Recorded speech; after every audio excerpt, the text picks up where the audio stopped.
Hello friends, good morning. চলে এলাম একটা নিউ ব্লগ নিয়ে। আমি মিতালি। নবরাত্রির পরের দিন বৃহস্পতিবার মৌনী অমাবস্যায় আমার বাবার বাড়িতে কালী পুজো ছিল, রক্ষা কালী মায়ের পুজো। গ্রাম গোটা মিলে এই পুজোটা করে। দূরান্ত থেকে আসে মায়ের কাছে মানসিক দিতে। আর দেখো এদিকে এটা হলো আমার মামা। আমাদের বাড়ির যত মালসাগুলো জমা হয়েছে সেগুলো নিয়ে এই মামা মাথায় করে নিয়ে যাচ্ছে। আর মাও এইভাবে রেডি হয়ে গিয়েছে, মা যেহেতু দণ্ডি কাটবে তার জন্যে। মা ওখানে সারা রাত থাকবে। আর আমরা অনেকটা রাত করে গিয়েছিলাম।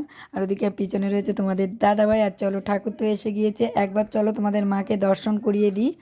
কথায় আছে না, ধর্ম যার যার, রক্ষাকালী মা সবার।